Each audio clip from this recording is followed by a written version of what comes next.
Okay, this is going to be quick. I don't really have a lot to say about what to do for Pathophys. In my opinion, the course is easier than PDX. Um, just PDX was so much just like memorize things out of thin air and not understand their connections. And Pathophys is all about knitting and weaving together those connections that that you were just creating out of thin air before. And the class, if you approach it with the right attitude, I feel like can be really informative. Um, yeah, just say it like that. Dr. Warner will tell you that the purpose of the class is to give you practice thinking like a doctor. Um, and so I think it's helpful to keep that purpose in mind as you go through the course. The purpose of the class is not to expose you. It's not to give you lots of information to memorize necessarily. Pathophys is kind of like geometry, where you memorize your proofs, you memorize some relationships, and they will take you a long way if you if you're solid on them. You can manipulate them, and it can take you a long way. So I'll say that about the Pathophys class. After my experience in PDX, I worked my butt off in PDX freshman year because I really wanted to honor it, and I barely squeaked in with honors. But after that experience, I was just like, forget it. I'm not going to try to honor Pathophys.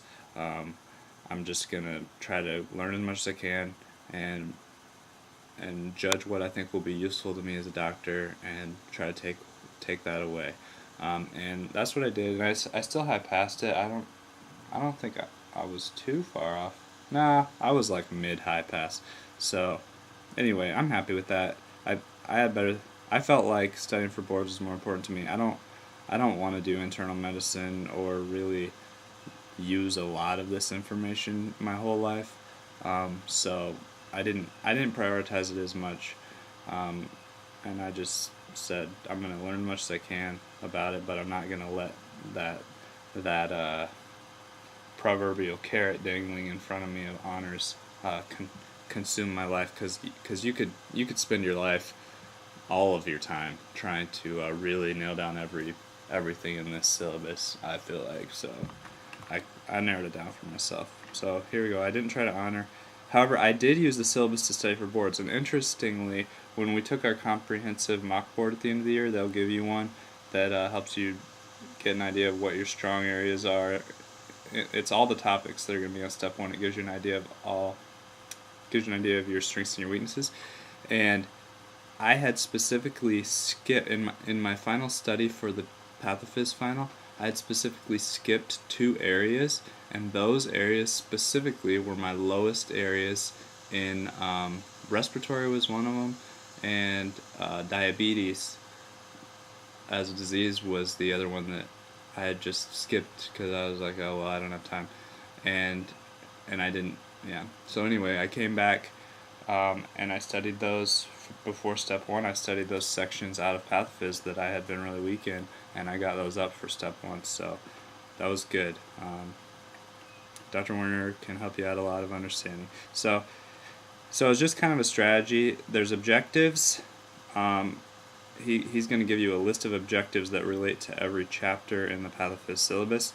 I would print them and keep them handy, and I would work with them early, like sit with them open while you're listening to lecture.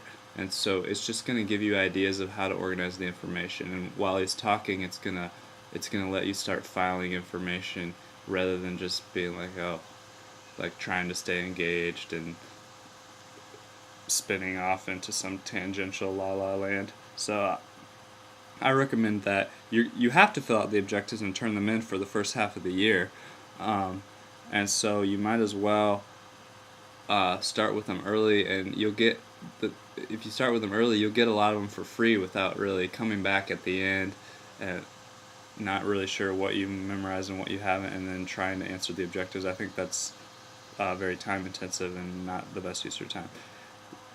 Pathophys is like I think it's helpful to think like, okay, I'm responsible for acting as a doctor and making decisions regarding people's health, and this book that Dr. Warner has written has a lot of things in it that can help me do that. And so what I'm going to do is capture for me what I judge will be useful when I'm a doctor. And I really think writing things for yourself is super important. Dr. Warner knows Pathophys really well because he writes and rewrites this syllabus, time and time again, and teaches it time and time again, and he's really captured it for himself. Now, a lot of us don't think quite like Dr. Warner in every way.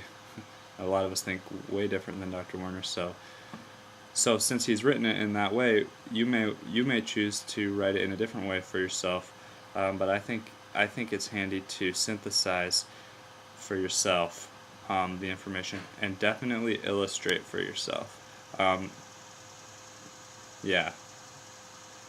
Anyway, so if you do that, if you write for yourself what you think is important and you illustrate for yourself, and as an organizational system for your writing and your illustrations, use the objectives list that Dr. Warner gives you. Well, you're going to have to turn those in anyway, but no problem because you'll already be done with it, and it'll give you something to review right before the test. And that's really all I have to say about Pathophys. It's a, it's a, it, you're kind of like, why am I studying this? Because the stuff on boards sometimes related to Pathophys is going to be easier. Is going to be a lot easier than Dr. Warner wants you to learn. But because of Pathophys, you're going to get questions from all kinds of topics on boards, right? So I would just try to encourage you to look at it as an opportunity and not necessarily something you're supposed to know every jot and tittle of every paragraph, but just something that offers you some thinking exercises and some chances to synthesize for yourself how you will approach thinking about certain problems. So that's really all I have to say about Pathophysiology.